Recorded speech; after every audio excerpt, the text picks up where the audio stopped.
Thank you very, very much, Professor Abdul Ghadir and Professor Jamila. I'm very grateful and I'm very pleased. I'm very honored to be among my colleagues, friends, all of you, ladies and gentlemen. I'm really pleased. I'm very honored. The difference in time is just a mixed communication. I don't know from where I got 6 o'clock in France, it is 7 o'clock in London, and so it's really apologies for this. I don't know why, because I think maybe the COVID did not allow us to travel for a long time, so we kind of lost the timing. I am just going to stick to the title and the scope Professor Abdul Ghadir sent me. Yes. Which is higher education and sustainable development goals, the new role for universities post-COVID-19. I'm fully aware about the Maghreb Tech. For a long time, the work, Professor Abdul Ghadir, you doing there at Lille, and all the colleagues and friends from all the Maghreb area. I have myself had the pleasure to visit most of the North Africa, the Maghreb countries, countries like Tunisia. I think I have been there 4 times. The last time I had the pleasure to meet Professor Abdul Ghadir, where I've been told between Algeria and Tunisia, I think is only a few kilometers. So you are a great people, and I have been in Morocco as well with the Minister of Education, and I said to them, it's a pleasure to meet you all. You are very kind people, you are very generous people, and I really feel the belonging of being Arab or being an African, and thank you very much for the invitation. The World Association for Sustainable Development, we do lots of work. We are a global forum bringing people from all over the world, from Africa, Middle East, America, Europe, all over the world. We do lots of things. I just summarize them here in, I think this is 10. We run global conferences. The last one I met Professor Abdul Ghadir was in Geneva in 2018. And the picture on the top there is 2019 at the IMO in London. Well, it was the last time we have managed to meet face to face. We do lots of teaching and learning. We do lots of debates and seminars. We publish 4 or 5 book series on sustainable development, on Africa business. We do in the Middle East. We do one in technology. I will show you all. We have several internationally refereed journals. We have done in the past, this is one of our remarkable, I'm very pleased about this project, a development project. One of them was, because Professor Abdul Ghadir knows SBRU very well, the Science and Technology Policy Research Unit at the University of Sussex, which is the world #1, I think, in the UK is a leading science policy think tank. When we moved from the old building to the new building we had back in 2016, SBRU donated all its old library on science and technology. And with the World Association for Sustainable Development, I took the courage to try to transfer it to Africa. And this library is now serving people in Khartoum, University of Khartoum, and the Red Sea State, which is in east of Sudan. So the science policy research, all libraries in Africa now, we have a very rich online library. This includes talks, even you can go and see not just Professor Abdul Ghadir, but there are lots of people from North Africa. You will see them featured there. It's a full, I think there is a lot of topic there, including everything. Sustainable development, you can say by countries, by names of scholars, or by the topics, such as data science, artificial intelligence, and so on. We have a very strong expert directory where you can locate people and relate to them. We had introduced, maybe, I don't remember, 7 or 8 years ago, something we call it big interviews. The idea of these big interviews is to manage to communicate science in a much more easier and more direct and informal to the public. And we have interviewed many people. And this is also a big part of our library. We are very much engaged with the youth, and we also have an MOU, and we have a partnership with the United Nations Children and Youth Organization. So we do lots of things. This is a picture. I just brought this picture because Professor Abdul Ghadir was there. This was in Geneva in 2018, where we collaborated jointly with the United Nations Joint Inspection Unit to run our 18th International Conference on Public-Private Partnership. But what normally, I like this picture because the picture show you the level of engagement we have been. This picture really is great because it has a women domination on the platform. Even the United Nations said that. They said that we are very pleased to see on the top table there are more women than men, which was very positive. But also it has like 4 or 5 undersecretary of the United Nations Secretary General, including Arantxa, Her Excellency, who used to be the head of the International Trade Center. Olga, Her Excellency, used to be the director of the Executive Secretary for the United Nations European Commission. And then we have Dr. Gail Rigobert from St. Lucia. So that was a brilliant conference where we communicated academic with public policy, private sector, and the UN agencies. And what we like when we had that conference is the conversation. They said it was very unique, and still they call it a unique conference we made.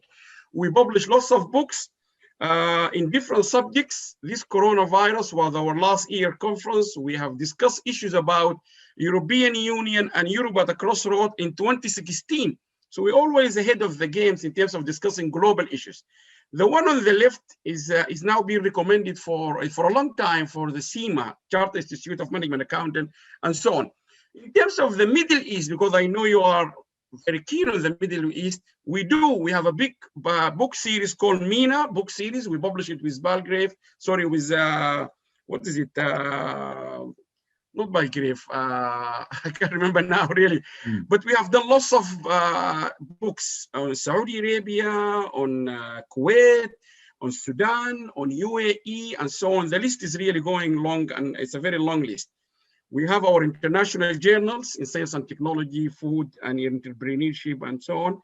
But in terms of the Middle East, we have our flag journal, which is International Journal of Innovation and Knowledge Management in Middle East and North Africa. And I am really keen to try to encourage you and to invite you all to join us in this journal. I have discussed this with Professor Abdelghadir several times.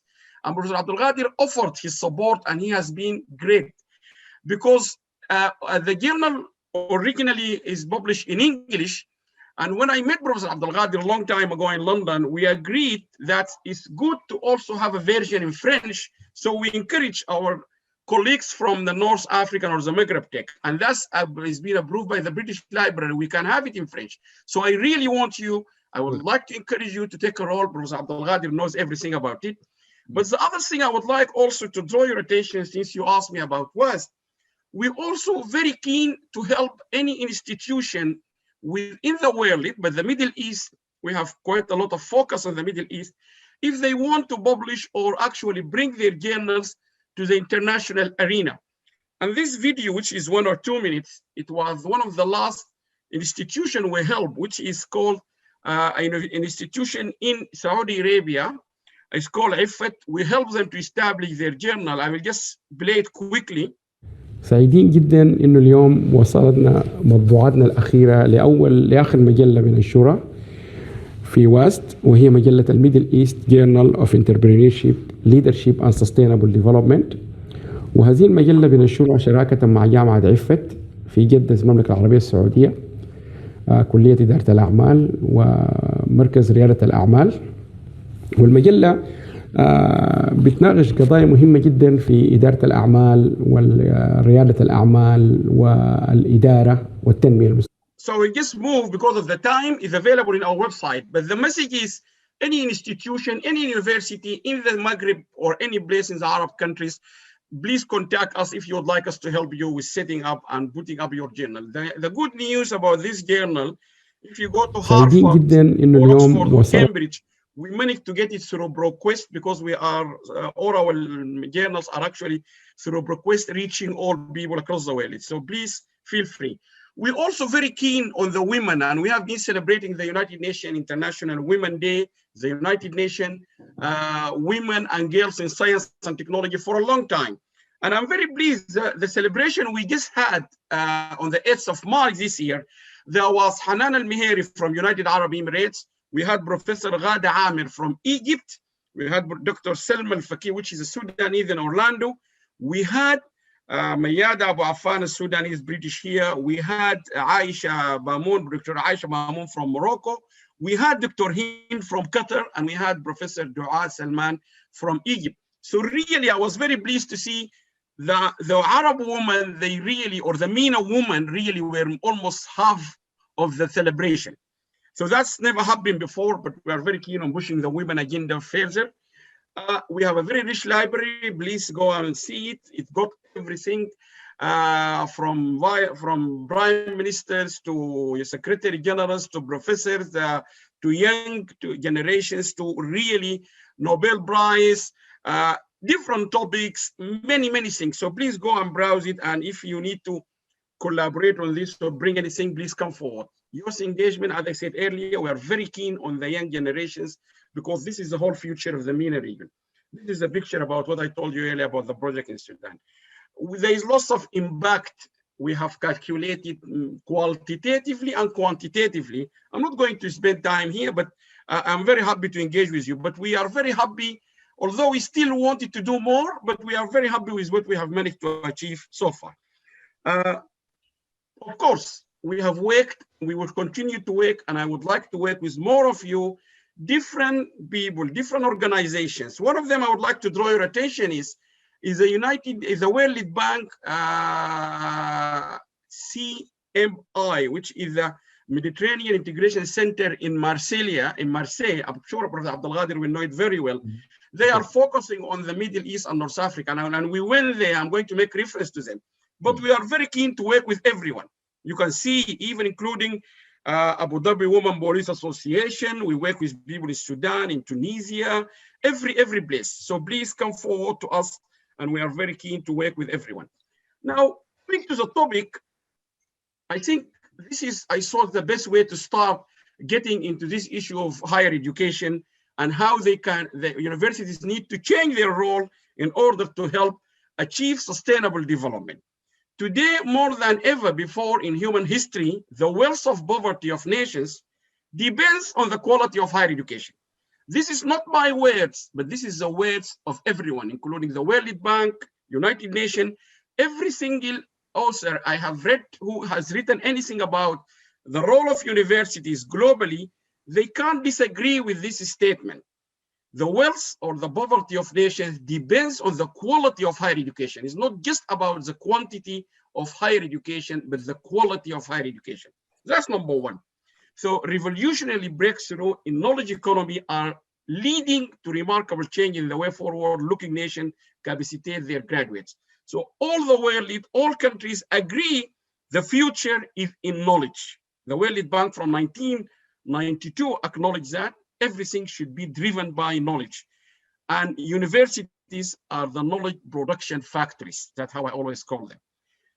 In the post-COVID-19 era of global skills, competition is global now because people suddenly realize what we have been saying for many years. You are competing at a global level.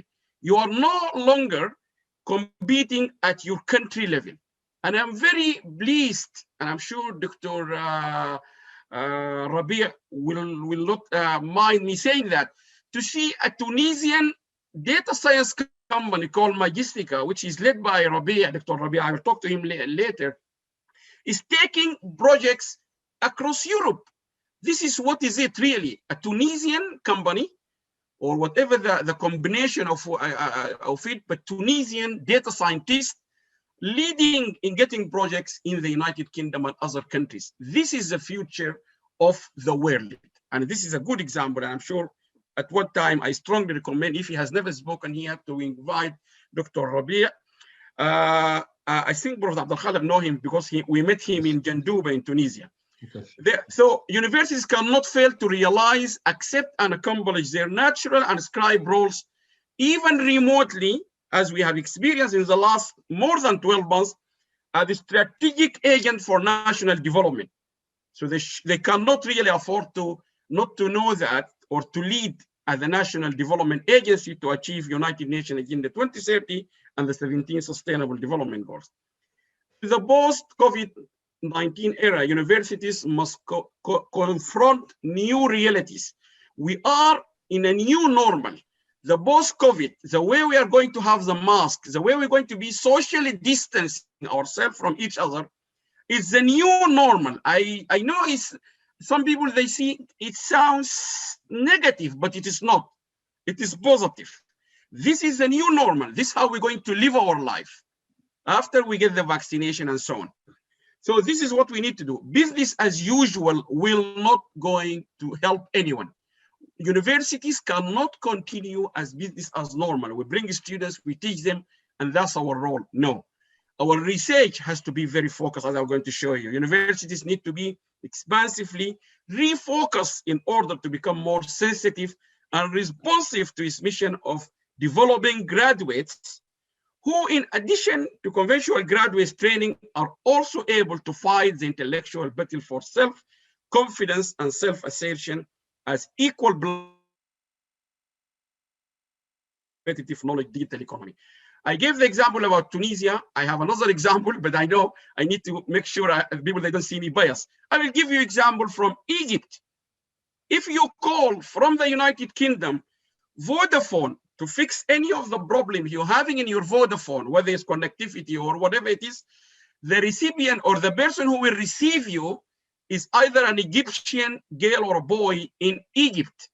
So Vodafone, this big giant telecommunication company in the United Kingdom, is taken care, or the response is not a call center. Technically, they are very strong.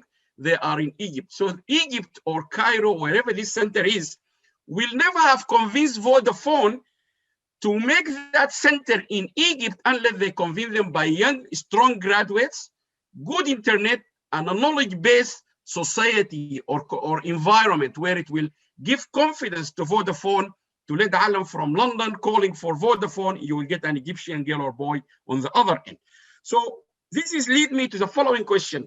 What is the role of higher education institution in supporting and enhancing the process of rebuilding the economy? The reason we have to call it rebuilding, because the entire world economy has been destroyed. And I know the word sounds negative, but it is. Our economies have been shattered. We are rebuilding the economy, and this rebuilding has to be completely with a different mindset to achieve the Agenda 2030 and SDG. I was also very keen to also talk about what is the new role or maybe roles of universities in the post-COVID era. What are the major obstacles that higher education institutions are facing or will face, and how can these obstacles be overcome?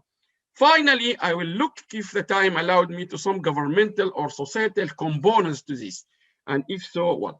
Why now? Because the changing expectation of students and researchers. We, the academics or the researchers, the students' expectations are changing.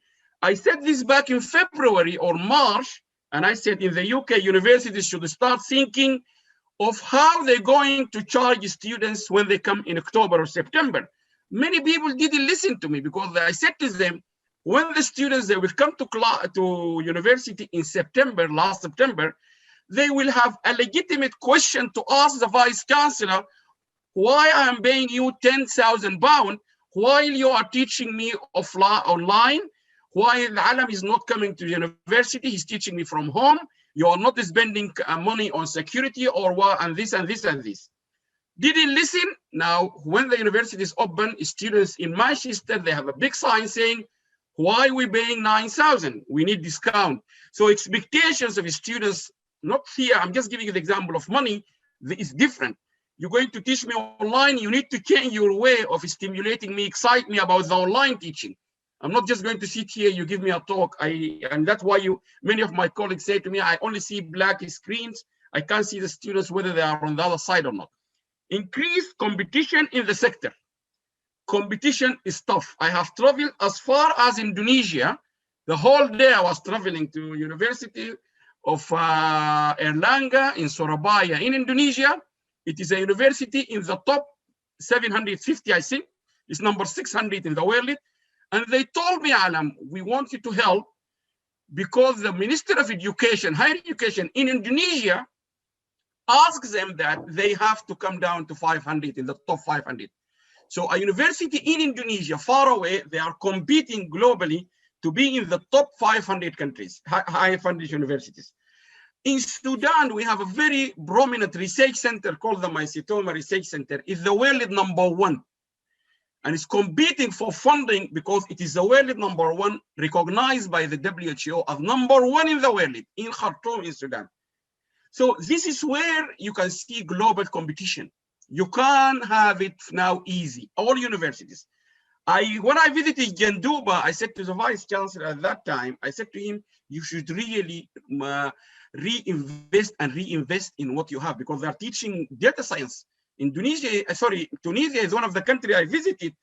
They are teaching data science, and I encourage all Arab countries to teach data science, because this is the science of the future. And I said to them, you need to be unique. Sometimes you will become a leader. Now we have seen British universities now all moving to data science and so on.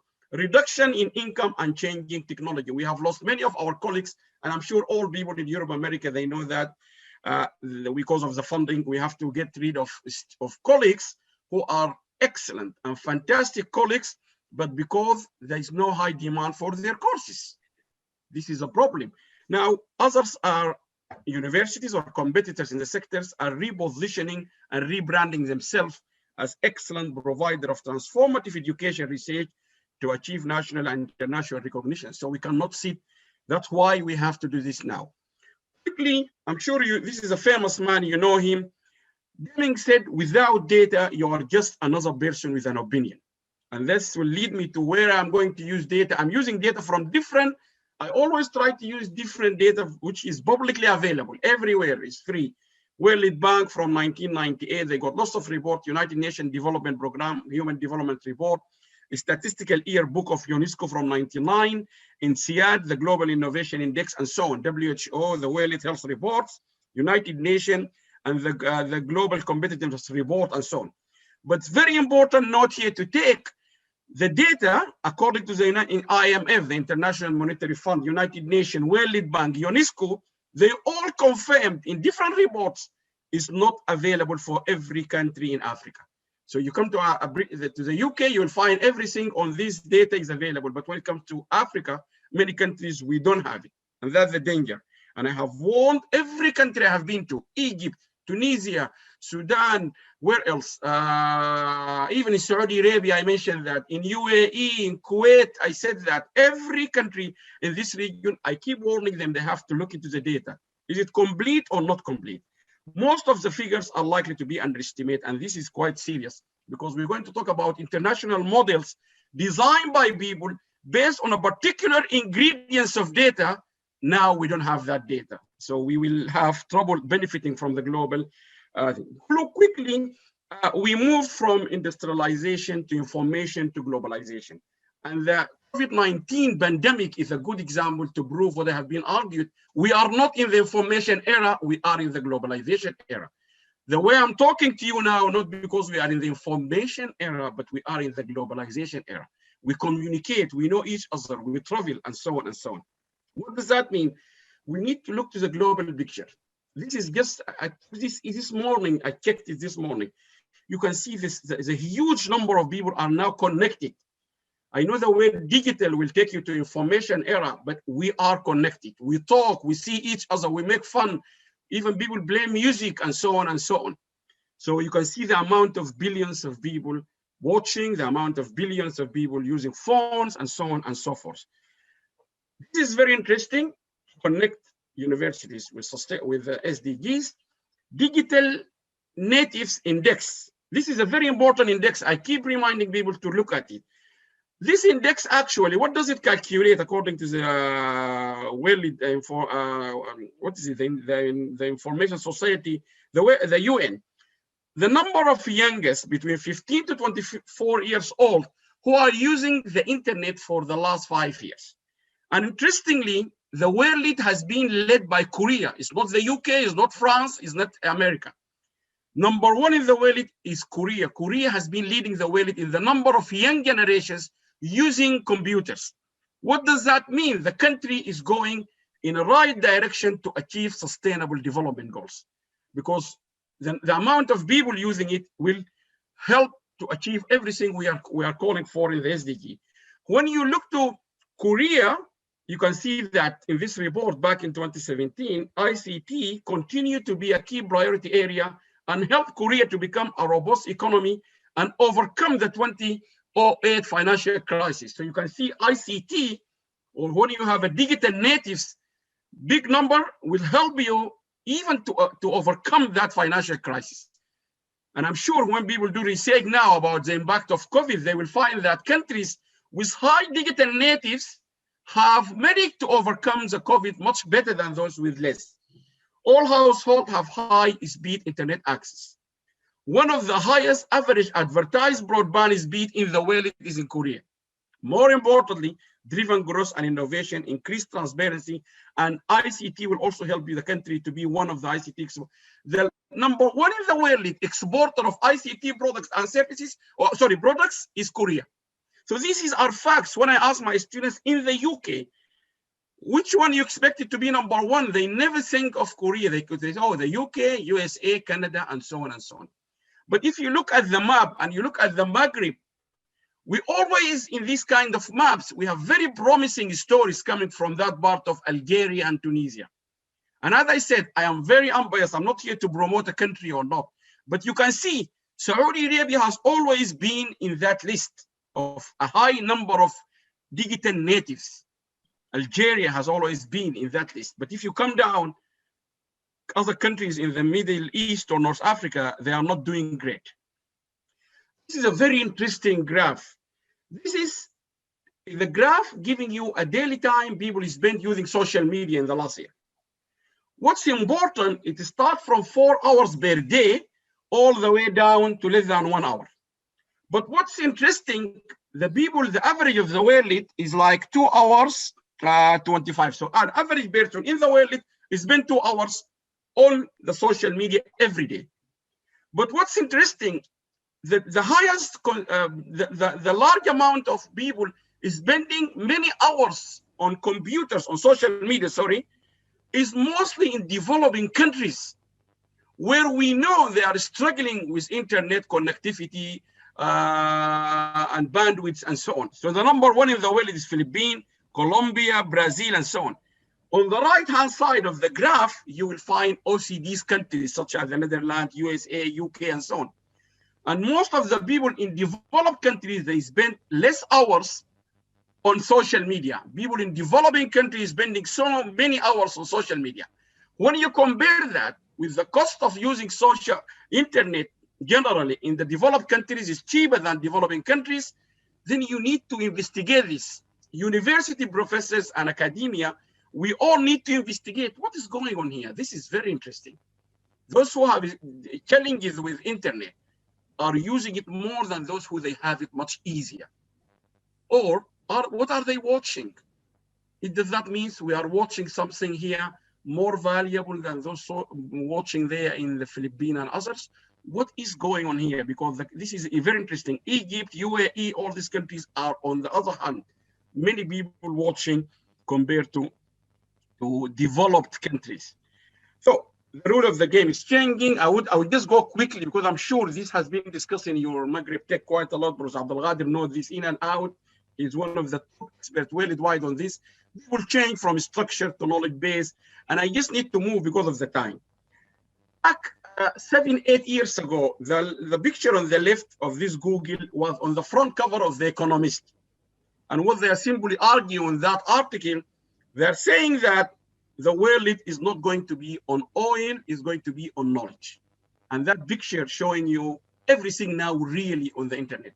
Anything is not oil-based. That's why United Arab Emirates started long time ago, before even we intervened, when they invited us, in transforming their economy from knowledge into economy. And now United Arab Emirates is number one in the Arab countries, in the MENA region, and across the developing countries, transforming their economy away from oil. Imagine this is a very rich country. And I have been saying this for many years. In many countries, including Sudan, when they discovered the oil, I said the people who they have plenty of this oil, they are leaving it and going away to something else. So you must ask your questions. Why?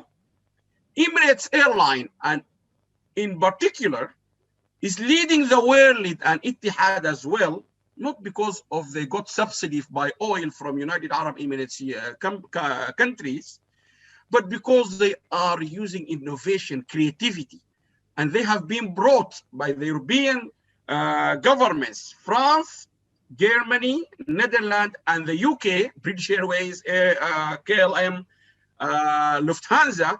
Many years ago, I can't remember, 2007, they made a claim to the European court saying those countries, those airline, Etihad, Emirates, and Qatar Airways are competing aggressively on Europe against us because they're getting subsidy from their countries, which is UAE and Qatar. The court ruled out that's not correct. And their lawyers managed to argue those companies are eating the market from the leading European airlines because of different things, which is competition, knowledge, innovation, attractive. Emirates, the adverse of Emirates is talking about innovation. We're taking you to a different world. They are talking about excitement, delightness. They're not talking about basic stuff, which is still for British Airways, Air France, KLM, and Lufthansa is the same. No comparison between a flight from London to Abu Dhabi with British Airways or with Emirates airline. There's no comparison. You fly the same distance, two different experience. That's where the world is heading. And this is where university need to consider when we are curriculum, doing design, funding, research, everything. To achieve the sustainable development goals, we need knowledge. And this is what we should be refocusing. When I said earlier, refocus, I'm talking about this from oil to knowledge. Even countries that don't have oil, they need to understand it from the perspective of what I'm saying. Now, in the 21st century, many people will agree or disagree, but at least we might have a common ground here. The key issues facing the world are conflict and terrorism, water resources. You have seen the conflict between Egypt, Sudan, and Ethiopia. Energy security and supply, health and development, ecosystem, climate change, minerals, and food production. These are generally the main challenges facing us, all of us, in the Maghreb, in MENA, in Africa, and so on. So when we are connecting universities to the discourse of sustainable development, we should be directed by these key challenges they're going to be facing our people, because our people, they are living in a global village, as I said earlier. So what I call it, reconnecting universities to the discourse of sustainable development, taking into account this one. Like this slide, this is not my slide, I just modified it a little bit. This was presented in Qasim University when I went, spoken for a knowledge economy conference at Qasim University in Saudi Arabia, was presented by a professor. I can't remember his name now, but maybe one of you from Egypt can help me. He was, the professor is president of the Egyptian Academy of Scientific Research and Technology. What I like about this slide, he said, the world have some challenges. So in the whole world, our big challenge is sustainable development and climate change. Second one, clean water, population, and so on and so forth. He said each country should have a map like this. The scientists, the researchers, the universities should have a map like this, which I echo, and I would like to recommend this. They say, okay, the whole world is talking about sustainable development as the major challenge. Number 2 is clean water, 3 population. Are these numbers matching the priority in my country, Egypt, Tunisia, Algeria, Saudi Arabia, or different? So in the case of Egypt, sustainable development and climate change, which is a global number 1 challenge, is the same. Scientists in Egypt said this is the same number 1 priority in Egypt. Number 2 was the same, clean water, clean water. But interestingly, number 3, which is population and resources, is number 8 in Egypt, not number 3 in the world, like number 3 in the world. Democratization was number 15 in Egypt, while worldwide is number 4, and so on and so forth. So you need to make a match. This is where universities, when I said they are so important to reconnect to the discourse of sustainable development. Interestingly, when it comes to status of women, you can see the whole world is putting it as number 11, and in Egypt, they're putting it number 11. How you reach this conclusion? This is the role of scientists, people like you, the Maghreb Tech, and so on, helping countries to identify. So quickly, You know all about the story, the journey of sustainable development. I will really going to go quickly, but I promise you in the future, I'm very happy to give you my full time, anytime. Now, we all know this history starting from 1972 all the way until we're here. I just wanted to highlight a few things for all of you. With sustainable development, unfortunately, this is a cycle of different terminologies. We call them Brundtland Report, we call them United Nations Development Goals, we call them World Bank Perspectives, we call them the We Have Initiative. It's just we, the academics, we have been criticized of recycling our own, if you like, philosophy, ideas, and so on. I know it's unjustifiable criticism, but whatever it is, we need to go to the core of the problem. What are we trying to solve? And I think the Brundtland Report is very important for me to talk about it here for a couple of reasons. Number one, it is very simple for us, the academic or the universities, to say to people, development, that means the needs of the present without compromising the ability of the future generations to meet their own needs. When people across the world ask me, I said to him, you have how many mobile phones? I have 2. Can we make sure at least your kids in the future, if they do not have 2, they have 1?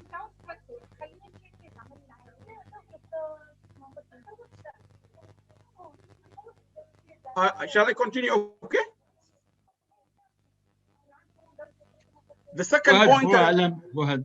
Okay. The second point I want to make here, this report, which changed the whole world, this is number one issue in the world, is about sustainable development.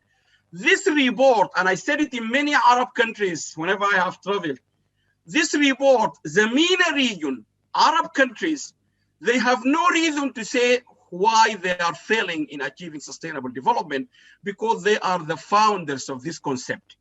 Number one, the vice chair or the vice president of the committee at the United Nations back in 1987, who claimed, many people say he's the one who drafted this report.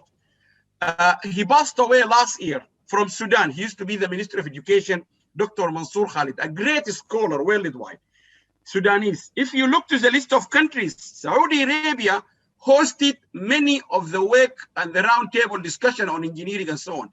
Oman provided funding for some of the task group. I'm sure, Algeria was there. I'm pretty sure. Let me just find. Algeria, Aljazair. Where is Professor Abdul Khaliq? Your country was there. So Sudan, Algeria, Saudi Arabia, Oman provided the funding. And more importantly, the vice chair was the Sudanese. So we know this report. We have contributed to this global report. This is the most important report for the United Nations. We did contribute to it. Roundtables took place in Saudi Arabia, in Oman, and so on. So I want you to all to remember that. Number two, in the past, I'm pleased to say we have managed to overcome this by now. But when we started our work back in 1999, we were trying to clear this. Sustainable development is not about the environment. It's about more than the environment. And we have argued it's a multidisciplinary process. I'm pleased to say now, people understand that. People now, they agree with us. We don't need to argue. It's not, in the past, people, they think it's just to do with the environment, ozone, or CO2 and so on. That's number one. Number two. Number three, sustainable development. We have been arguing for many years. Again, this is also being now resolved. It's not about foreign aid. It's not an international aid or a US aid. This is a different concept, because when people used to look at the word development, they think it's about poor African countries. They need to be supported by international aid. No. Sustainable development is not about international development. It's not about foreign aid and so on. Number three, neither developed countries nor developing countries can cope effectively with sustainability problems in isolation. We all need to work together. And the example I gave in Australia and Brisbane when we went to our conference 2007, they told us you have to spend only 5 minutes doing your shower because there's no plenty of water available. So Australia has been hit by issues to do with sustainability. Back when Gordon Brown, our Prime Minister, we have flooding in Gloucestershire area in the UK, where he has to fly by helicopter to sit down with the people for 2 days. So the problems are not developing countries. We all suffer, struggle. These are global challenges. And France is very famous of how they brought people together, they're unifying the whole globe. And the first thing Biden, during his campaign, he said the first thing he will do is to bring America back to the global community because it's a global issue. Finally, no single definition necessarily fully capture the concept. Now, this is the goals, which we are now talking about, the sustainable development goals. Again, I'm not going to spend time on it. There is plenty of information on the website of the SDGs, but there are 17 goals or roadmap. Not necessarily we must follow them, but it's advisory. We all countries, we have to do our best to do them. Let me just take them quickly through my discussion. Number one, key issues, according to the United Nations itself, in their own directory, I keep saying this, there are 232 SDG indicators which will help you to understand your country. But the United Nations themselves, according to their data bank, which is hosted by Oxford University, you can see here the green color indicators out of the 232 one. These are indicators for which recent global official metrics are available, which simply mean we have data for these green indicators. The one in yellow indicators that do have official metrics, but for which available data is very incomplete. So the UN is already saying all the yellow you can see in front of you, they are incomplete data available for these indicators. Now for the red color you'll see, or this amber color, indicator for which, to the best of our knowledge, this is the United Nations. So to the best of our knowledge, as the United Nations, global monitoring is not currently possible. So let's take this seriously. And that's where I think universities need to educate and lead their countries, telling them we have a serious problem from the start. These indicators which give you whether you are healthy or not, they are missing. This is the person who is drafted the model itself. And I just copied what I have told you earlier. So please remember that in all your research and work to help your countries. This is the UN, this is not my data. Interestingly, the United Nations, in their own report, 2019, I think, or 2020, one of the critical sustainable development goals, which is education quality, ensure inclusive and equitable quality education, and promote lifelong learning opportunities for all. This is the most critical one, in my opinion, education. The UN itself, they set for target 4.7, and read with me what is target 4.7 is education for sustainable development and global citizenship. This is a critical, we have been calling for this before even the Millennium Development Goals. Kids at school in Algeria, in Sudan, in Morocco, in every single country in the US, we need to make sure they are educated about sustainable development and being a global citizen. Because the crisis we are trying to solve now, it's a global crisis. Professor Abdul Ghadir, Jamila, I don't know where you based, Jamila, wherever you are, we are a global citizen. We need to cooperate, otherwise we will be in serious trouble. We can't get rid of COVID. So we have argued kids should be educated about two important things. Now listen what is the UN said. The UN currently not aware of data for this indicator. So this is where the failure, and I said this, by the way, publicly for the United Nations, this is where the failure of a big institution like the United Nations is really having. This is a critical target. Okay, you don't have it. What are you doing to get this data? This is a critical, just I'm giving you one example out of 232, most of them are in red color and most of them are in yellow color. So you need to be aware when your country government thank you, oh, we have not managed what is happening. You have to tell him there are things beyond my control or my university. The third point I would like you to really, or to remind you, I know you know it, but I want to remind everyone, children now, our children who are the future, we are doing all this for them, they need to learn to take responsibility for their action so that they do not become adults believing that nothing is ever their fault. Why? Because when I was a kid, I didn't have a mobile phone. So I didn't have a responsibility of what messages I am sending, what I'm watching on my mobile phone, and how many hours I spend on my mobile phone. Now my daughters, they have it, so they should be responsible for what they are doing on that device. They should be responsible of how many hours is spending in front of that device. This is very important, and I really encourage universities to make research and to communicate this well with their governments, because it's critical. Now, there's many other things. We need to ensure that the high quality of data. And again, I'm sure most of you know that, particularly those with knowledge management, they know we have to look, even when we find the data, we need to look to the quality of the data. Is it complete? Is it accurate? Is it relevant to the research problem we want to address? Is it timeliness? Is it up to date? Is it appropriate? Again, this is another question we universities need to also consider. We need to go deep. Otherwise, why we are in the university? The more carta, the data, the higher the quality. Now, quickly, I'm sure you know this story about knowledge management, knowledge economy. Back in when the World Bank, 1999, the World Bank on statistic, this is a graph from the World Bank. You can see Ghana and Republic of Korea. Back in the 58, they both have the same GDP. In 1990, when the World Bank start to realize and confirm knowledge is the key driver for sustainable development, there is a big gap, and that big gap was identified by scientists, scholars, and the World Bank and others, as this is all attributed to knowledge. So this is a fact from 1990. Knowledge make a big gap between African countries, they are still poor, and those like Korea, who they use and become the net exporter of ICT. On the right-hand side, I'm going to show you a video from the chair of the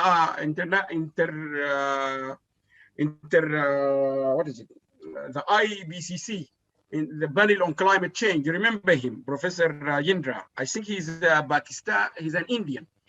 Now, Rajendra, before you listen everybody to him, says, those whom they know him, he got 2 PhD. And I remember listening to him in University of Karachi back in 1999. He said he's an engineer. He did his PhD, I think, I can't remember, South or North Carolina. But he said after he finished his PhD in engineering, in order to understand how this sustainable development work, he had to go back to the same university, South Carolina or North Carolina, and to do another PhD on economics. So he got 2 PhD, one in engineering and one in economics. And that's why you can see those who they study these 2 subjects somehow or another, they understand the complexity of the system much better than engineer alone or social scientist alone. And that's another thing I really encourage you. You will see it in my recommendation at your university. You should be like we are already here in the UK, approach courses, teaches, program, master, PhD from a multidisciplinary. We need to work together. And this is where you can listen to what he said. This is the 21st century is going to be a century of knowledge, but that knowledge is certainly not going to be confined only to science and technology and what we have come to believe as the indicators of modern progress. It's knowledge which will have to be based on wisdom, on values, and indigenous knowledge. And not all recent knowledge has been well directed. We know that very well. And therefore, I would say knowledge also implies unlearning a few things that we have learned over the years. Because if we don't unlearn some things that we know are patently wrong, then obviously we're not going to change. And the inertia in the system will stop us from moving in a direction that essentially will ensure the welfare and well-being of generations yet to come. When it comes to sustainable development, I think we do understand the biophysical impacts. We think of it in terms as damage to the environment, which should be protected. But there's much more to it than that. Of course, the physical impacts are very important. And here, let me highlight the fact that sustainable development is really a much larger dimension than the problem of climate change. This is the 3 key messages: knowledge. And the second message is very important. We all need as universities to connect with our governments and the society and the citizen If there is something proven to be wrong, we have learned it all, like female. I think most countries now, in Arab countries, they stopped the female genital mutilation because they test to, it is proven is wrong. Anything we learn in the past, I think we need to learn also how to remove it from our mind.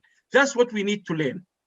If something is proven to be wrong, we need to learn how to erase it from our mind. Thirdly, he confirmed it's a multidisciplinary approach, but the conclusion of this slide, I wanted to refer back to Alexander, who is a Russian-born, trained, and Harvard economist.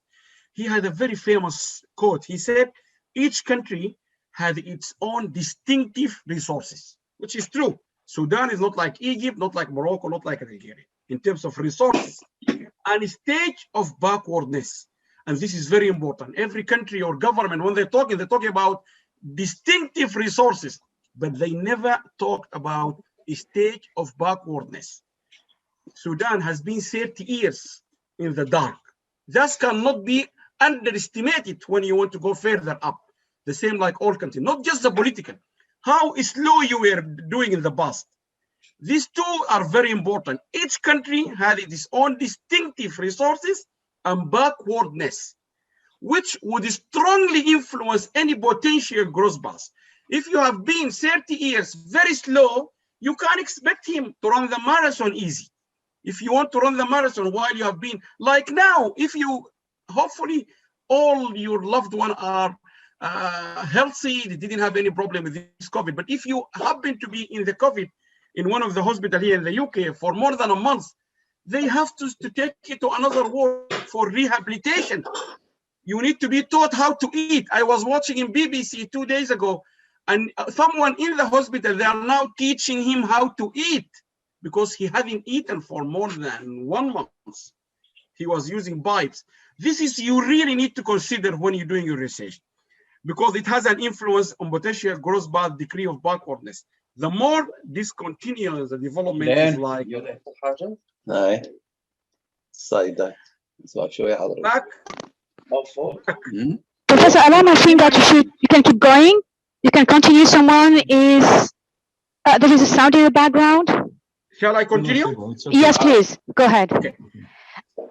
Interestingly, back in 1999, we had this very famous quote from Sagasti when he told the whole world in his famous, imagine this is 22 years ago, there is someone at the UNESCO in France told us. Excuse me, please remark to the audience. Would you like? I would like you please to unmute your microphone. Désactivez vos micros, s'il vous plaît. Please, can you hear me? C'est bon, c'est bon. It's really noisy. I would like you please to unmute. And sorry, Professor Allam, for interrupting you. Okay. Monsieur Duflat, vous pouvez le faire de votre niveau, au fait. Hein. Allez-y, allez-y. Je ne sais pas qui est en train de parler. OK, go ahead. Okay, so back in 22 years ago, Sagasti told the whole world, saying to them, the real risk.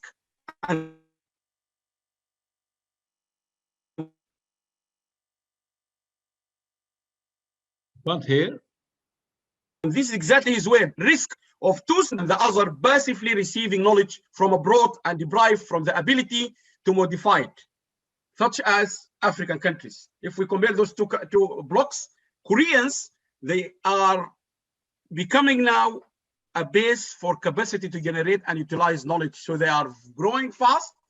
And then the African countries, not the African, but as an example we gave in the World Bank graph, they have been passively receiving. So we cannot be sitting there. And that's why I gave the example of Dr. Rabia earlier, the Tunisian SME, which is leading in data science. Tunisia is not sitting there passively receiving knowledge from abroad. They are generating knowledge and they have the ability to use it. And this is what's important. And he said the world now faces the prospect of this knowledge divide. Believe me, we are in a knowledge divide now, because we have seen this last 3-4 years, particularly the last 2 years, and the last year when we had to communicate and teach and so on. So this is very important. Back in 2007, we have one of our famous book from the association was Connecting Knowledge Management and Sustainable Development in the 21st Century. That was in Brisbane, in Australia. So we argued people need to connect this. Imagine 2007, this is 14 years ago. Still people are listening. So it's not just Sagasti who raised this issue, no one listening. We raised this issue back 14 years ago, and again, many people are not listening. Now, this is Rabi', and Rabi' is a data scientist. He, in the UN, our last conference, I can't remember, he said data science can be used in all the 17 sustainable development goals to help the whole world with data science. For example, no poverty is bending buttons in mobile phone. Mobile phone services can provide proxy indicator of income levels. If people are spending on their mobile phone, and this is a good example in Sudan. In Sudan, for example, we have a very poor families and the country is very poor, but they are using excessively mobile phones. When you ask them, where do you get the money for that WhatsApp? They have no answer. Very poor country, high level of mobile phone usages. I think the same thing in Morocco. I don't know in what other country I can give you example, but I just gave Sudan as one example because I'm confident there is an issue here. So data science can help countries, and that's why I encourage universities to really invest in courses, programs on data science. Knowledge economy, quickly, you all know this indexes. The knowledge economy got 4 pillars: ICT index, innovation index, education index, economic and institution regime index. So my first message to universities, we do have a role to play in all these 4. We need to make sure we are really helping our countries or development strategies by producing courses, programs, teaching strong and very relevant courses on ICT. We need to make sure we can help the country to be transformed into an innovation base. We also need to help the education system. We cannot just say in the university, oh, that belongs to the Ministry of Education. Yes, the task of running a school is the Ministry of Education task, but who will help in generating the knowledge about education? Teaching system, it's the university. And in countries like Saudi Arabia, Bahrain, I met the Minister of Education in Bahrain. In some countries like Bahrain and I think Saudi Arabia as well, there is one minister for both of them, education and higher education. But in other countries, you have 2.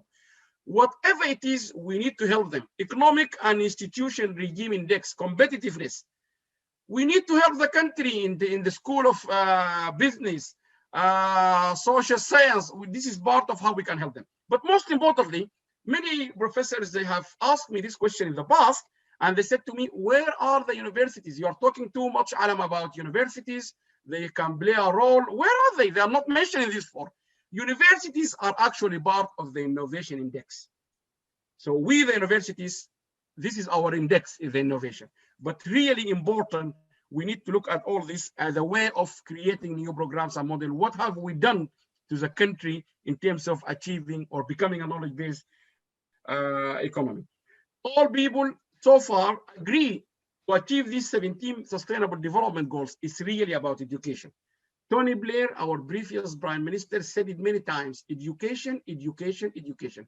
And I remember one of my colleagues from Strathclyde, he said to me, Allam, we were in Pakistan, I can't remember where. He said to me, if you talk about it, when they had entered an argument about education and how significant education will help to achieve sustainable development goals, he said to him, if a country, leading country in the level of education, called the United Kingdom, their prime minister repeatedly saying education, education, education. What about Pakistan? What about Sudan? What about Tunisia?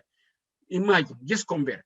But there is a big picture, but all people agree education is the cornerstone of all of the other 17 development goals. Innovation, quickly, we as the university, we should take a lead in making sure people understand the difference between invention and innovation. People need to understand invention is a new thing, innovation is how you change the usage, make it more, and so on and so on. So this is very important. Those two devices, the iPhone and the telephone, one of them is an invention and one of them is an innovation. While I'm bringing this here, because this will help countries, governments to understand health, education, renewable energy, how they approach issues like infrastructure and so on. And again, you can see the index. This is one of the examples. We need, all academia, we need to understand how the index is being calculated. Global Innovation Index. You can see institution, human capital and research, infrastructure, market sophistication, business, and so on and so on and so on. We need to go deep into these reports because they are written by people like us, academia. I'm going to give you an example where I would like you to watch, listen, and wait until I will tell you what I wanted to prove here. Now, innovation, as Professor Abdul Ghadir, he's one of the top people I read for his books and articles many times. He knows innovation very well. Most of you, know innovation. But the innovation, we need to be very careful about market failure. In the case of the iPhone, it was not a market failure, it was a market success. And if you remember when the iPhone phenomena came in 2000, it wiped out the entire mobile phone industry. Because before that, who was dominating the market was Nokia. You remember the sexy Nokia, the color Nokia, blah, blah, blah, blah, blah. But at the time Nokia was dominating the market, the people who were looking after the iPhone, they asked themselves, what is the market will look like in 2000? And the answer was 2000, the millennium year, there will be more people from the young generation using mobile phones. Okay, one. Two, people will be looking for something called smart, which means they have to touch it. People will be looking to watch TV on their mobile phone. So that's how they managed to succeed with their innovation in producing a device which will respond to the market. Nokia did not realize that, so they were wiped out. Then Nokia, to come back to the market, they have to do the same. Samsung did the same. That's why iPhone strategy was to always look ahead what is happening in that market. So, all people, this is statistics. When I was at Sussex, one of the best professors, Professor Joe Titt, who was my colleague there, he written lots of books in innovation. And Joe Titt will always say to you in most of his books, 85% of new ideas never reach a market. So we need to be educating our youngest generation. They cannot just be excited. Oh, Allam, I have a new idea. It will solve a problem. We need to let them know 85% never become a market success product. We need to educate the system, the government, the Ministry of SMEs. 60% of research and development projects are a market failure. 40% of consumer products and services failed. 20% of business products and services fail. Who will explain this? Is the universities. So that means our youngest, they understand, government will understand. Oh, Allam, look at this. Yesterday, someone sent me something, said to me, Allam, because you are connected to minister in Sudan, look at this invention, or sorry, this brilliant idea. When I looked at it, it's not going to end up in the market. Market is a measure. I'm going to play this video for you, and you watch it, and then I tell you what I want to say. Hey, busybodies! No time for break! Try new gadget invention! Stay alert without stopping! Simple! New Nescafe Original, hot when you want, self-heating coffee can! Hot drinking in 3 minutes! Just push the button. Hey, shake it! Now wait for 3 minutes! Bing! Unbelievable! Nescafe Original, hot when you want! Non-stop coffee technology for urban endurance! The product from one of the world leading coffee company, which is Nestle. Nestle is a Swiss company. It only got like 8% of their production facilities in Switzerland. 92% they are outside. And when I asked the students in international business, I said to them, why? Some of them struggle, but finally they answered it because they are dealing with coffee. Coffee does not grow in Switzerland. This can give you an idea how you can be a leader in the world without even growing coffee in your country. Another example, most of the Gamma Arabic in France is a leading country in selling and selling gum Arabic. There's no gum Arabic in France. Gum Arabic come from Africa, from Sudan, Senegal, and so on. So this can tell you about how you should help your countries in government policy by telling them details where they can understand. So what happened? Nestle back in 1998, sorry, 1995 or 6, I can't remember, they decided to contact some of the experts. And unfortunately, they went to an engineer who is a chemical professor, I think. And they said to him, can you make a coffee in a can? He said to them, yes, I'm an expert. I'm a professor. I know how to do it. So what he did, he created this chamber, a can inside the can, and in between them, the chamber, you put the coffee. When you open it, as this guy in the advert you have seen, you leave it for 3 minutes, then you can smell it. Oh, I have my coffee, you drink it. This product failed. Imagine a leading company in the world having millions of pounds in research and development failed, a big company. The reason they failed, because they did not realize the market does not really going to buy a coffee in a can. They did not realize we go to Starbucks and to Costa to drink coffee, not because of what inside the can, but we were looking for an environment, for a relaxing atmosphere. And to give you example, Brother Abdul Khaliq will remember this. The last time I met Brother Abdul Khaliq when he visited my university in Sussex, we then met in London in a coffee shop. We went to a coffee shop in the mall. And then I said to him, would you like to go live to people in the Middle East, talk to them? I can't remember, that live is available. We were relaxing in a coffee shop. Coffee is not about the component of inside, it's a relaxing. And I remember in the UK, in the training I got back when I was, after I finished my master, in a company called New Generation selling Hoover, the guy who is the CEO, American, he was telling us, and this is a story, I always tell this for fun. He said, if you like a girl and you'd like to propose to her, to say to her, do you like to meet or to chat or to introduce or to get to know her, he said, you don't go to her and say, would you like to go out, or would you like to go for a coffee, or would you like to go for lunch? And he said, what is the difference?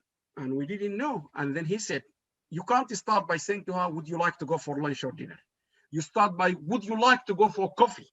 Because coffee is a less restricted, if you like, introduction place. One.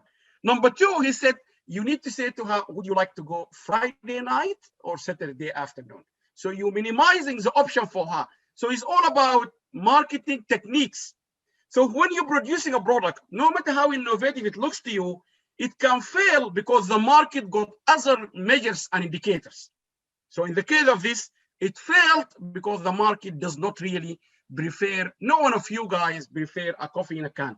Maybe now you are sitting, you might even get a coffee, but when even we are teaching, we are in the train, we don't like to drink the coffee on the train. We drink it if we like to, but it's not our favorite. We need to go to Starbucks. And that's what Starbucks is selling. Starbucks is selling a relaxing environment. It's not selling coffee. You need to understand these things so we can actually change the discourse of government understanding. Now, Hey, busybody! I'm going to show you another video. This is a video from Flix. Internationally, they have a license in Sudan, and that, remember, is led by a young chap at that time, very innovative, very creative. I think he was one day, Dr. Anwar Dafa'allah was ranked one of the top people, I think, across the world in translation from English to Arabic and so on. He studied in Korea, he got a PhD, so he got that open mind, thinking about problems. So I will show you a video, and then we can see a video with volunteers, compared to a video we have just seen, a product by a giant company, with a video produced by volunteers. And shockingly, when I spoken to the youngest two of them, thank them, what did you study to come with this idea? They said to me, one of them studied, I think, oil and gas in one of the universities. Another one studied something, not even ICT, because the idea was brilliant. Let's just watch it quickly.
when the World Bank talked about youngest and youth generations because of the idea, this is the idea which will transform people's lives. These ideas which transform economy. Because if you look here, before that big company, they didn't have a problem of getting a coffee. There's no need for a product called coffee in a can. But they went, rather than to a marketer, they went to a professor of chemical engineering. And the professor said to them, yes, I can make it. But if they have been to the marketer, he would have told them there is no demand for a product which is called coffee in a can. Yes, few people will take it. So this youngest in Sudan, the problem for them at that time, they said, we want to change the world. We want to change the negative perception about Sudan. If you go to the internet, it's all full of death, genocide, Darfur, killing, blah, blah, blah. And they said, we want to increase the positive, good thing about Sudan. So they sat together, and this is the idea they came with. And then when it came to the conference, they said, you don't need to pay money, you need to contribute so they can collect more ideas, rather than article and so on. And no wonder at Edinburgh, at the TEDx, I think international meeting or something, they gave this video an award. I think it's one of the best videos on that year. So you can see, this is the innovation. This is the ideas. This is the ideas which transform economies. Why? Because it's being executed with very little money, with people who are not even trained to be motion designer or ICT. But more shockingly, when I came back from Sudan to Brighton, I brought one of the leading digital company, and I brought him in my house. And I said to him, have a look at this video. And he watched it the same like you did now. And I said to him, how much I will need to pay you to create one like this for me at Sussex University. And believe me, he said 6,000 to 8,000 pounds. So those group of people, the youngest, imagine what we do at university. These are the ideas, we bring them and we will transform them, and we convince the government to invest on them. So the next time, the next video will be a commercial video where they will earn, forget about the 6,000 or 8,000 pounds, let them earn 3,000 pounds. Let them earn 4,000 pounds. For a group of those youngest in Sudan, that's a big, big money. This is where the university, they need to be surgically reconnecting with the discourse of sustainable development. This is, we cannot just say innovation and a great idea and so on. So Prof. quickly, Allam, if I may, yes. we probably have to leave some time for questions. So How long if do you, can do wrap I have it 5 up. minutes to conclude? Yes, because we have few questions in the chats. And How long do you want me to speak? 5, 10 minutes? How long? just 5 minutes, because then we are supposed to wrap up by 8 p.m. Excellent. So, let me do that. yeah, And as okay. always, Yes, I would please. use service in the Then we future. can, I will come back. just conclude. Let me just take quickly to quick points. One, we need to collaborate. So my advice for universities, in order to achieve connectivity with the discourse, to reconnect with the discourse, they need to collaborate. We are not collaborating in the MENA region. One of the SDGs, is about partnership. We need to have partners. The same like you do in the Maghreb Tech. I would like to see all MENA, there is lots of regional hub like this. Achieving teaching excellence, you need to work hard on the teacher. You need to improve the learning environment, and you need to support the students, and you need to commit to continuous quality improvement. This is a message from someone who received an award last year as the best professor in American medical schools. So the best professor in medical school in the United States, this is his message. So my message is, I really agree with everything he said here. We need to ask ourselves, are we inspirational lecturer or we are good lecturers? You need to ask yourself, are you a good lecturer? Are you a superior lecturer, or are you inspirational? Good lecturer is the one who will explain to the students how to throw the ball inside that ring. A superior lecturer is the one who will demonstrate to them how to get a lecturer, which I hope we all become as quick as possible, is the one who will encourage the students to like the subject, to be more innovative, to do it as many times as possible. University provide leadership in areas of recognized needs. You need to look at what are you good at doing and then do it. Secondly, this was University of Berkeley, California. They given this award in 2004 by UNIDO in Styria. In California, Berkeley, one of the largest master of technology management, in their thesis, they will ask you to choose the topic for your dissertation, which is not based on an American products or services, and it has to be solving a problem using technology. And most importantly, you have to solve a problem for a developing countries, not for America. So you have to prove yourself. That's what we should be thinking with our students. So you can choose a project in South Africa, Sudan, Ghana, whatever. Yes, it has to be a problem in those countries using technology. So in MENA region or in Maghreb, why not we ask our students to do the same for our own countries? Because our countries are poor. So quick policy, how to sustain university confidence about the future. We need to make sure we are more boldly, robustly within the dynamic global knowledge system. We need to make sure our academic and research mission and strategic priority in the face of dynamically changing world, and continuously make sure we robustly check the quality of our teaching. University provides, we have to decide how close or open we will be, whether local or global. And we have also to decide about our goals, stakeholders' needs, which is our country or the region, and the competition we are facing. And there is many things about widening participation and connect university to its environment. I'm sure you all, this is something all of you know it in universities. We need to make sure we are really connecting with our environments. And most importantly, we need to learn lessons, like the lessons I mentioned to you earlier from Korea. There's another lessons from Taiwan, from the Silicon Valley. There's many lessons we really should learn from how others have succeeded, and so on. So I would like to finish with a quick thing on MENA. This is the last conference we did where Professor Abdul Khaliq asked me to give a summary. I will give it maybe next time because of the time, but I would love to have a time to talk to you about what is the founding of what we did last month in the MENA higher education and sustainable development goals. Unfortunately, the time didn't allow me, but we need to make sure our graduates can actually meet the needs of the market. We need to continuously be assessing the needs of the market. And finally, there are many issues within the Arab culture. We need to understand them and to deal with them.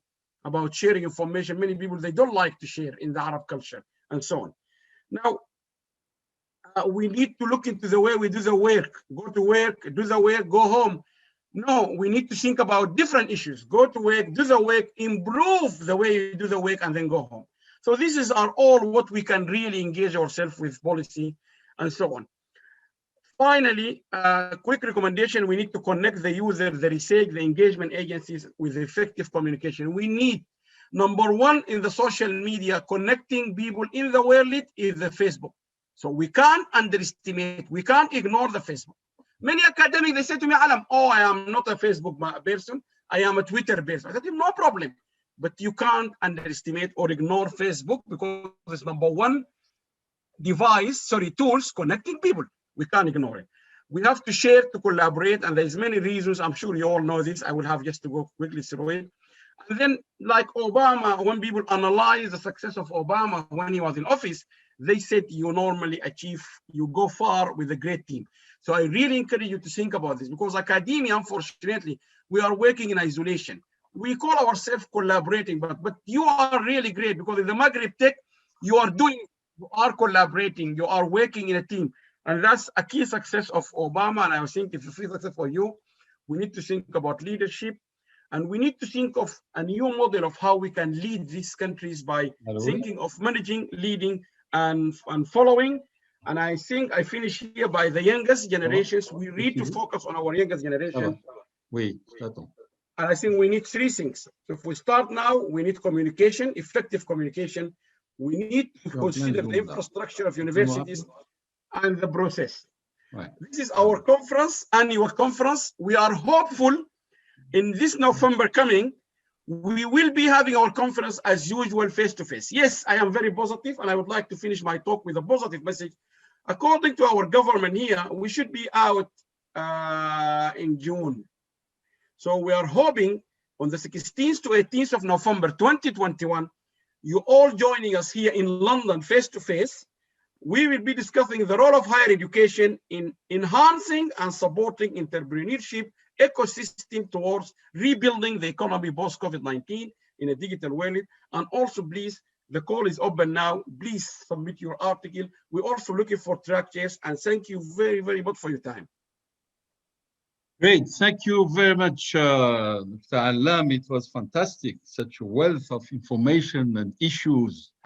And I'm terribly sorry that I had to come in and interrupt because I'm so delighted to hear. And I could go on listening to you for another 2 hours without no problems, because so much interesting and all the issues are fundamental issues you're raising. Yes, I had asked you to give a summary of what happened recently in your conference, but this is an occasion to invite you back again for another opportunity to give us that wrap-up. So we have, because time is not on our side, as you know, we started a little late. So I suggest that Jamila will take up some of the questions. We have another 15 minutes to probably ask some of the key questions, and I wrap up with another 1 or 2 questions. So Jamila, Okay. can you go on? Yes. Tell me, The chat. may I say something very quickly about Professor Allam's presentation before moving on the questions? Brief. Okay, very quickly. So Professor Allam, thank you very much for your optimism despite the world mess due to the pandemic. I really appreciate your optimism. Your presentation is very thoughtful. Thank you very much. You presented concisely sustainable development and raised different issues regarding developed and developing countries. And we need to look at the global picture. This is the only way to better understand sustainable development. This is a multidimensional phenomenon that we can approach from different angles. So you mentioned innovation, knowledge, a better use of resources to adapt to the market and consumers' needs. That was really interesting. And on the top of that, we are facing a global pandemic which is disrupting the world. And as you explained, there is no one single actor responsible for sustainable development, right?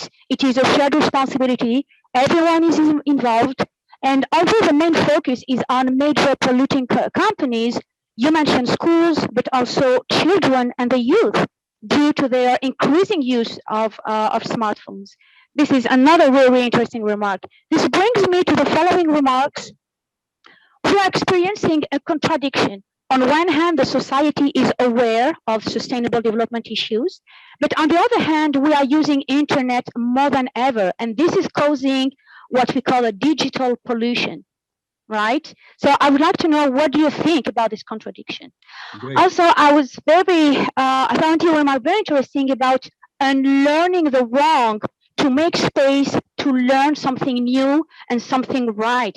Society is constantly changing, right? I'm currently doing a research on the difference between change, because we talk a lot about organizational change, but based on your presentation, I realized that change is not enough, that we need to transform society, and that everyone can get involved to participate to this transformation.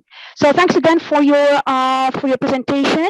I would love to know your remark on my question, and then I would ask the audience to ask their questions. Okay, we have somebody raising his hand. So Samir, Prof. Samir Maliki, please go ahead. Thanks a lot, Professor Abdelkader.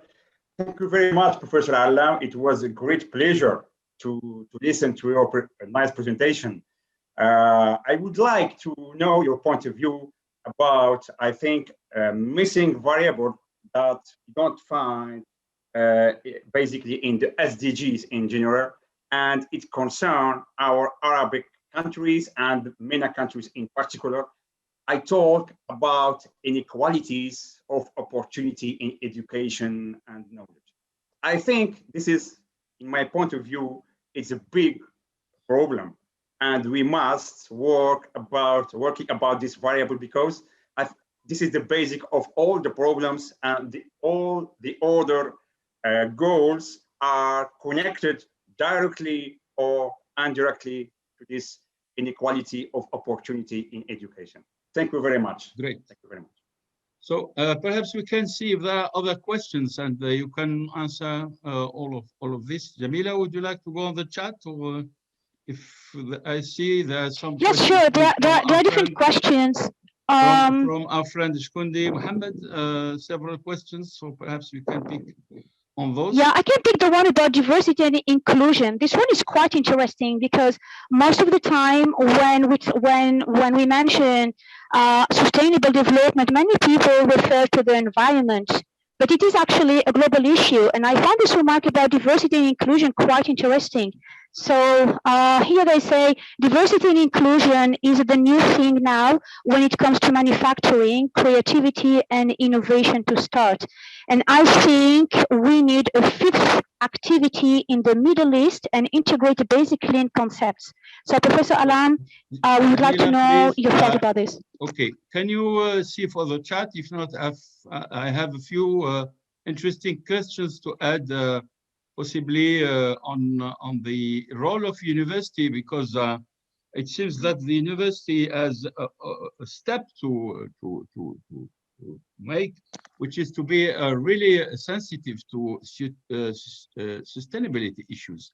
In other words, how can you transform a university right from the board, the vice chancellor, to the first year students, to be sensitive to these sustainability issues? Is it that conversion, that transformation, is it easy, particularly in our part of the world? And if it is not, what do you think are the major steps? Because this is the whole issue of this conference. How can you convert? How can you bring our universities to be more sensitive to these issues? This is a question which I have seen in one or two questions read in the chat. So that is important. It's not that easy, perhaps, to bring sustainability. So I think you could perhaps react to these first questions, and we'll ask you some others. Okay, thank you very much. Thank you very much for your feedback. Really great. I will just first answer Professor Jamil a question about digital pollution. Very nice term. I really like it. Now, my answer or my reaction, as you requested, Professor Jamila, is the following. No one in all books or whatever in our background ever expected or understood the scale of this pandemic. Because people, they look at it as SARS or something, we got a flu and then we're going to stay home and then we do this and this and it's finished. But no one ever thought of the scale of, or the magnitude of the consequence of this lockdown.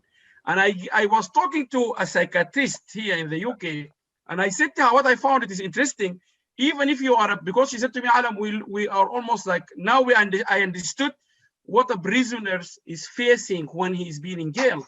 And I said to her, actually, the prisoner, he got more advantage than us during the COVID, because in the morning, the prisoner will go to the canteen to have lunch. He talked to Jamila, to Allam, to Abdul Ghadir. He have some kind of engagement. Secondly, the prisoner will be allowed time out in the yard to play or do some exercise, whatever. We don't have all that. So the magnitude or the scale of the pandemic or the lockdown is beyond anyone's imagination. That's number one. Therefore, if you think about the digital pollution you refer to, Jamila, it was happening and it will continue happening for the next, I would assume, 6 to 9 months at least. Why? Because in the past, if you are here up to 10 o'clock, 11 o'clock, late work, you go to bed because you have to sleep earlier to take the train, travel to Brighton or go to your university, whatever it is. Now you will wake up to sit again on the same table. I've been sitting here many, many hours. So you can't go to bed 11 o'clock, 10 o'clock, and you would like to come earlier at 6 o'clock, and then you sit again on the same table. So the energy cycle, the cycling of energy generally was very different. So who is feeling that is the pollution you refer to, or the digital. So there is more mobile phone usage, there is more TV and so on and so on. Why? Because there is a long hours, unused energy is going to be devoted to that digital. That's the only way. That's why, if I remember the graph I showed you earlier, people in developing countries, they were more in the social media than those in OECD's countries. So if I compare myself with someone in Tunisia or in Sudan, he's in social media 4 hours a day, I am only maybe 1.5 or 2 hours, because the rest of my time I am watching movies on my Netflix and so on. They are in Sudan or they're developing, they don't have much of energy and so on to watch. So that's where it's been. Number 3, the digital pollution, because there's so much in the internet. In the past, people argued about this internet got everything. Everything is in the internet. So now people, they suddenly realize there's so much there. And I remember I can't remember the time, people start to have their, like, what her name, the Lebanese one, Alisa. I listened to her so many times. She had her live concert from on the top roof of some building in Lebanon. So she managed to connect people and she was singing. So that you can see people are using, so there's so much being used from that. So I think there's 3 implications of what happened of this. I like this digital pollution. Number 1, it's a good pollution in a way. We understand the capacity and of what the internet can do for us. Number 1. Number 2, we have realized this is a big reservoir of knowledge. In the past, we keep arguing knowledge. The more you share knowledge, the more your knowledge is increased. It's not decreasing.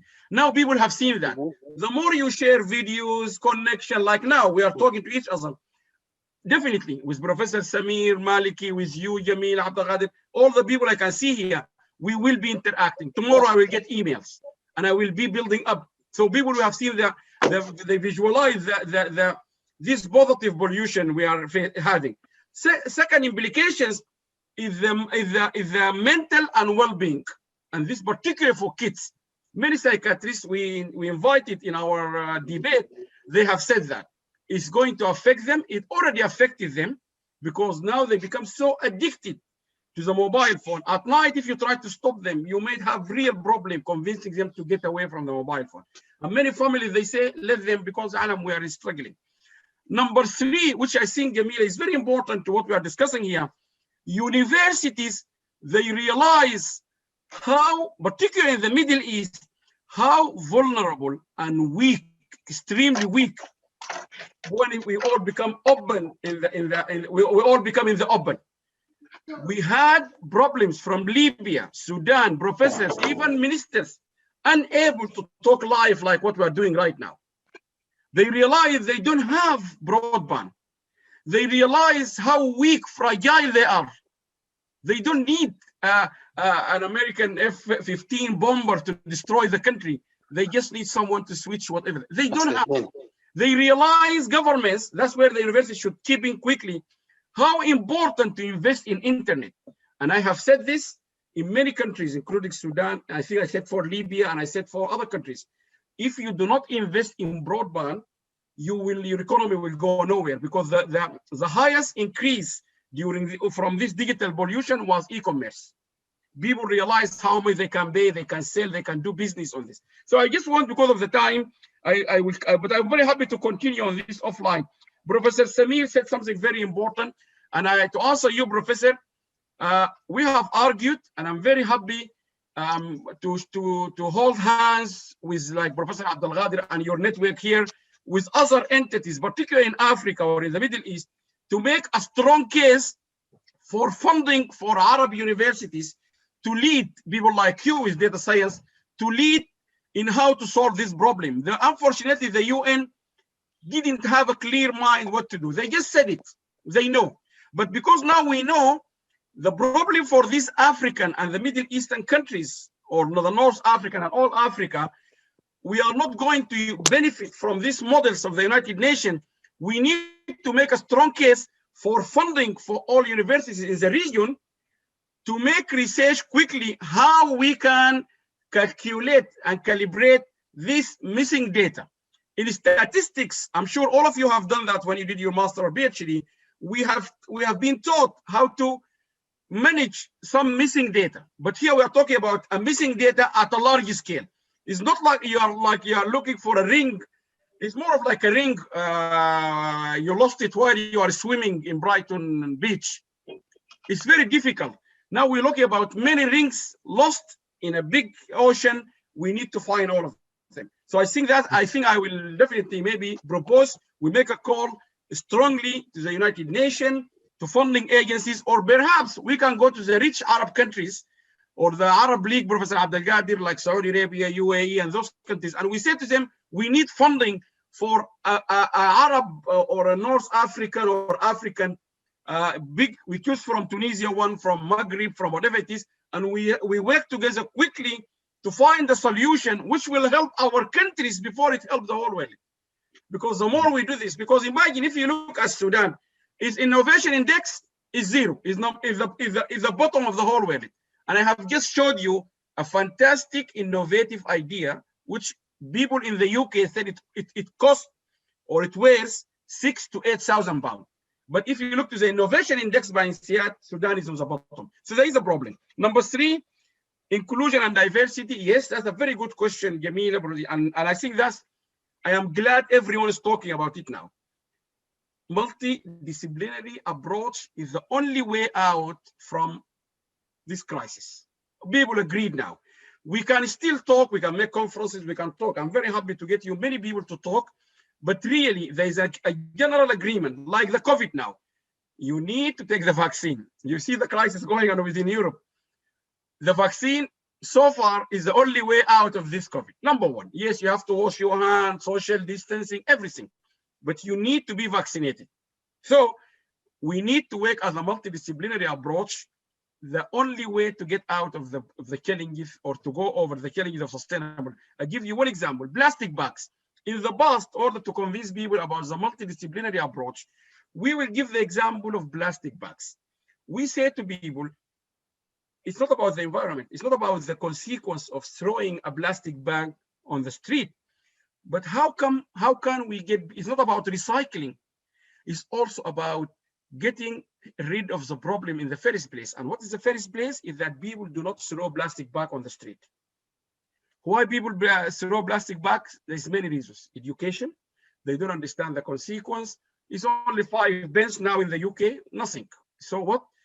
If people from the education department, from the social science, they become involved with the recycle expert and so on, they will educate kids. Kids in the UK, my daughters is educated not to throw anything on the street. But when I studied in Sudan, no one even taught me not to throw. So I was throwing everything on the street because no one taught me not to throw. Here in the UK, you can't throw things on the street. Yes, in Saudi Arabia and other countries, you will get a penalty if you do that. But here, my daughter, she doesn't need a police officer to give her a fine. She will never throw anything on the street. So that means there is a chance of doing this by having a multidisciplinary team. We have a social science, government. Many people, Allam, you talk about politics. We must talk about politics because at universities, we teach political science. We need to communicate. We need to make our case with political leaders. And that Norman Borlaug, Professor Norman Borlaug, when he got his Nobel Prize, he said that. He said scientists, venture scientists, to make their case with political leaders. We should talk to them. That's what I encourage, maybe in the Maghreb Tech, in our network, in the MENA, our institute. Let's build a conversation with political leaders.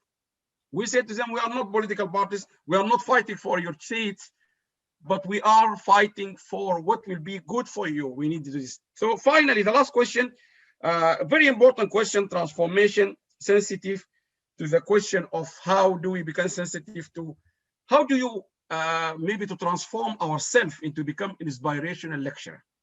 And I had this in Saudi Arabia when I gave this talk. To be an inspirational lecturer, the first thing, if I am training my colleagues now about how I will transform them to become an inspirational lecturer, I will start with Manchester United. I know you laugh on this. I am not a fan of Manchester United, but I will say to them, do you know Manchester United? They will say to me, yes. At some point, Manchester United wiped every European Cup, our British Cup. They were winning everything. They said, Alex Ferguson, the one who was leading them, this is a talk he gave at Harvard and in London Business School. He was a transformative leader. This guy managed to glue these people. They speak different language, different age, different inspiration and fame. You remember, you're dealing with people who are stars, fame. but he managed to get them to repeat what he wants them to do without him coming and sitting on the pitch. For example, Rooney, one of the players, he managed to inspire Rooney to go and try to shoot the ball at the penalty to make sure he will never miss a single penalty. How Rooney was doing that? Because he was inspired by this man. So that's what we need. Then my colleague professors in Sudan or in Tunisia or wherever, they said, Allam, we don't even have enough salary to go and even feed our kids. We don't have hospital to take. I will say, yes, I agree. Cairo University, many years ago, they marched on the street in Cairo. Cairo University, one of the leading universities, because the salary of a professor was less than $100. Sudanese professors are marching on the street. Many academics across the region marching to the government to get money to eat. Yes, and that's what I said earlier. We need to make a conversation with political leaders. We need to sit with prime minister saying to them or parliament, this is the way your country will go forward. You need this professor to think, to relax, because his mind is not as young as the people I showed you in that TEDx video. His mind, like most of you, full of children problems. He needs to find money, his daughter, his son. He needs a little bit of time. He needs to have broadband in his room in order to come with creative idea. We need to make that case with government so they will understand to invest in broadband in the university. Many universities have visited, they don't have broadband. Many universities in the region. So I think this is a macro economic challenges, Professor Abdul Ghadir, and it needs a university's vice chancellor, whoever it is, to make their case with governments in order, not just for investment, but they will show them figure. They will say to them, I would like to make the professors like Sir Alex Ferguson in Manchester United. And they will say to me, Allam, oh, you are joking. You're coming here for fun. I said, no. Manchester United, when they win any cup, there's lots of money which come to their treasury. It's money. Winning the World Cup is money. Winning the Nobel Prize is money. You get almost $500,000. You need to talk to them with that figure. If you help me with these professors, they can produce videos like the one I showed you. Each video, we can sell it for £4,000. The government take £2,000. £2,000 will go to those young smart kids, and that's. So you have to make a case. Okay. Great. With the permission of Jamila and everyone, I think we have gone over time a little. So thank you very much, Prof. Allam, my friend. That was fantastic. In fact, your answers, you have practically answered all the questions, those I was going to formulate, and some of these which were formulated on the chat. Thank you for the overarching question, which really answers, which really raise the key issues. Once more, thanks, Allam, for your availability. Thanks for this very inspiring talk, and I'm happy to say that we will have some follow-up. All the things you have said and all the follow-up activities, including publication and networking together, and possibly back to some key issues. And thanks for Jamila, who has raised some fantastic issues as well, which you answered.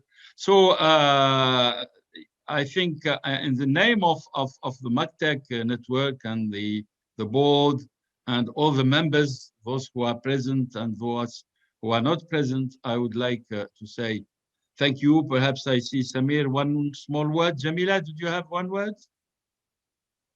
Jamila has gone, actually. We just have to applaud, of course. I know I wish we were there, but certainly in London we will join you to be physically present, and I think to share the event. Thank you very much. Thanks for everyone who has taken time to be with us this evening. Merci beaucoup à tous. Shukran jazil. Donc, we'll give you another appointment next in a couple of weeks or so for another conference. But this is good opportunity for our network to know who is Prof. Allam, how all the wealth of information and issue he raised, and we certainly will be following the production of WASD, your own production and the publications. I certainly look forward for cooperation and collaboration in the future. Thank you. I think we Thank you don't very have much, much Professor. time for. Okay, thanks, Thank you Allam. very Thanks much to for all of you. everyone. Thank you. I really appreciate it. Merci Thank you beaucoup. very much. You. And we hope we will continue or strengthen our relationship. We'll Definitely. definitely win. Thank you, And we Allam. want to Thank reach you to each for- other. Yes, thank you very much. All the best. Thank you And very I'm much. really sorry if I've taken so long time. So please remember, if we all help and do a little bit, it will make a big difference.